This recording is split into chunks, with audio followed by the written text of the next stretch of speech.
اگه نصف شب از خواب پریدی و دیدی سرشور ماد تو هوا معلقن، قایم نشو. اونا همین الان هم دیدن یه حرکت ناگهانی اونا رو میکشونه داخل.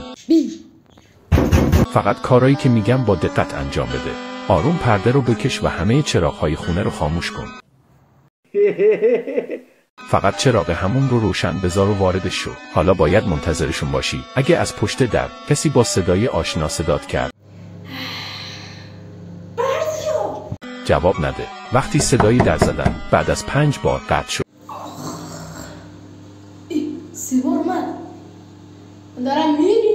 در باز کن و از همون بیا بیرون. حالا وارد یه راه رو میشی که دیواراش کش اومدن و درهایی میبینی که قبلا اونجا نبودن. فقط وارد دری شو که خودش باز میشه. پشت در یه نفر روی سقف اتاق نشسته. باید باهاش صحبت کنی ولی تو چشماش نگاه نکن. کجا رفتن؟ اون شروع میکنه به چرخیدن و میخوره زمین. ماتو ببند. وقتی 3 بار اسمت رو بلند بگی دوباره به اتاقت برمیگردی.